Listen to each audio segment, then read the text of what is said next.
இந்த வீடியோ பார்க்குற எல்லாருக்கும் வணக்கம். இன்னைக்கு என்ன செய்ய போறோம்னு அன்னைக்கு ரொம்ப பசங்களுக்கெல்லாம் குட்டி பசங்களுக்கெல்லாம் பிடிச்ச மாதிரி ஒரு காலிஃப்ளவர் ரைஸ். இந்த காலிஃப்ளவர் ரைஸில் வந்து நம்ம சாஸு இந்த மாதிரி டொமேட்டோ சாஸு சில்லி சாஸ் இந்த எதுவுமே இந்த சாஸ் வெரைட்டியே சேர்க்காம நம்ம எப்படி செய்யலாம், டேஸ்ட்டாக எப்படி செய்யலாங்கிறத பார்ப்போம். இது வந்து லஞ்ச் பாக்ஸுக்கும் கட்டி கொடுக்கலாம். நம்ம எதனா விசேஷ நாளில் ஞாயிற்றுக்கிழமை அன்னைக்கு நான்வெஜ் செய்ய மாட்டோம். அந்த மாதிரி டைமில் இந்த மாதிரி ஒரு காலிஃப்ளவரை நல்லா எண்ணெயில் பொரிச்சு போட்டுட்டு அந்த மாதிரி செய்யும்போது நல்லா சிக்கன் ரைஸ் மாதிரி இருக்கும். டேஸ்ட்டும் நல்லா கரம் மசாலாலாம் சேர்த்து செய்கிறதுனால அந்த டேஸ்ட்டும் சிக்கன் ரைஸ் பிரியாணியோட டேஸ்ட்டும் இருக்கும். அந்த மாதிரி எப்படி செய்யலாங்கிறத வாங்க பார்ப்போம். நம்மளுடைய கேகேஎம் ப்ராடக்டில் வெறும் மிளகாத்தூள், குழம்புத்தூள், சாம்பார் பொடி, வத்தக்குழம்பு பொடி, ரசப்பொடி, கறி மசாலா பொடி, கருப்பு கவுனி அரிசி கஞ்சி மிக்ஸ், கருப்பு உளுந்து கஞ்சி மிக்ஸ், சிறுதானிய சப்பாத்தி மாவு, சிறுதானிய அடமாவு, சிவப்பரிசி இடியாப்ப மாவு, வேர்க்கடலை பருப்பு சாதப்பொடி, பருப்பு பொடி, கொள்ளு பருப்பு பொடி, சுண்டவத்தல் சாதப்பொடி, இட்லி மிளகா பொடின்னு எல்லாம் தயாரித்து கொடுத்துட்டு எந்த கலரோ கெமிக்கலோ சேர்க்காமல் கொடுத்துட்ருக்கோம். வேணுங்கிறவங்க ஸ்க்ரீனில் தெரியிற வாட்ஸ்அப் நம்பருக்கு ஆர்டர் பண்ணி வாங்கி.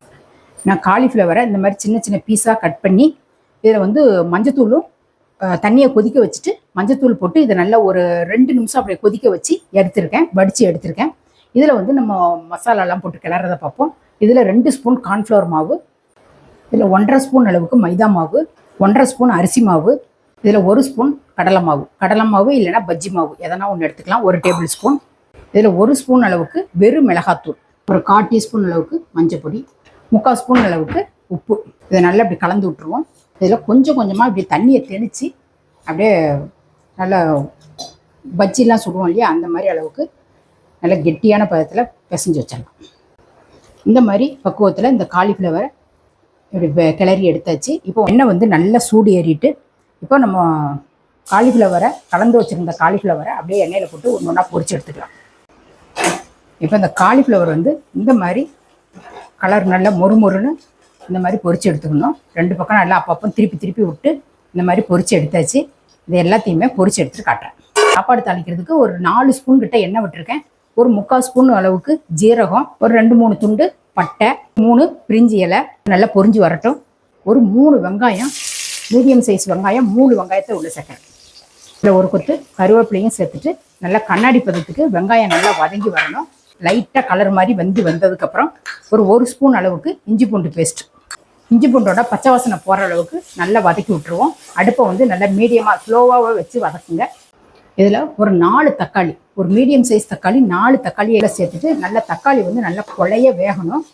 இப்போ நான் அந்த கிரேவிக்கு தகுந்த உப்பை மட்டும்தான் போட்டிருக்கேன். நான் சாதத்தில் வந்து ஏற்கனவே உப்பு போட்டு வடித்து வச்சுருக்கு, அதனால் இந்த கிரேவிக்கு தகுந்த மாதிரி உப்பு போட்டிருக்கேன். நீங்கள் பார்த்து கரெக்டாக போட்டுக்கோங்க. இந்த தட்டை போட்டு மூடிட்டு நல்லா தக்காளியை அப்பப்போ கிளறி விட்டு நல்லா குழஞ்சி வரட்டும். நல்லா மசிஞ்சு வந்துருச்சு.